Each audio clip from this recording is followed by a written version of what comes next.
তোমার ইমেজটাই নষ্ট করে দেব। বলিউডের এক বিশিষ্ট পরিচালক ঠিক এমনটাই বলেছিলেন রায় সুন্দরী ও ঐশ্বরিয়া রায় বচ্চনকে।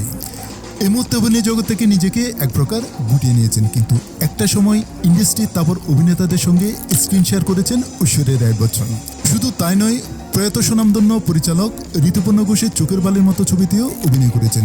হিন্দি সিনে দুনিয়ার গণ্ডি পেরিয়ে দুঃখিনীয় ঐশ্বর্যের জয় জয়কার। তার মতো একজন প্রতিষ্ঠিত অভিনেত্রীর ভাবমূর্তি নষ্টের হুঁশিয়ারি। বলিউডের কোন পরিচালক রায়সুন্দরীর সঙ্গে এমন আচরণ করেছিলেন? ঘটনাটা আজ থেকে 27 বছর আগে, প্রায় 3 দশকের কাছাকাছি। 1999 সালে মুক্তি পেয়েছিল ঐশ্বর্য অভিনীত ব্লকবাস্টার মুভি তাল।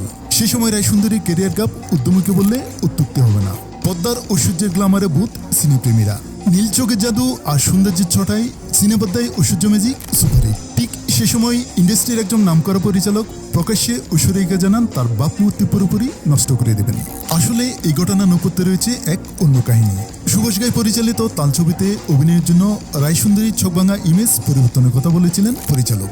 গ্ল্যামারাস নায়িকার চরিত্রেই দর্শকের নজরে জনপ্রিয়তা অর্জন করেছিলেন ঐশ্বর্যা রায় বচ্চন, কিন্তু মানুষের চরিত্রের জন্য একেবারে সাদামাটা একটা মেয়ে প্রয়োজন। ছবির প্রথম ভাগে নায়িকা প্রায় মেকআপ ছাড়াই থাকবেন। তাহলে 27 বছর পূর্তিতে সিনেমার কাস্টিং নিয়ে অজানা গল্প শেয়ার করেছেন পরিচালক। তিনি জানান, সিনেমার প্রস্তাব নিয়ে যাওয়ার সময় বলেছিলেন গ্ল্যামার নির্ভর ইমেজকে সম্পূর্ণ বদলে দিতে হবে, কারণ তখন রায়সুন্দরী গ্ল্যামার দুনিয়ার পরিচিত মুখ, কিন্তু মানুষের জন্য সুভাষ খুঁজছিলেন সম্পূর্ণ এক ভিন্ন নারী। ছোট শহরের এক তরুণী, যার মধ্যে থাকবে প্রতিভা, সরলতা ও আবেগ। পরিস্থিতি চাপে জীবনের গল্প বদলে যাবে।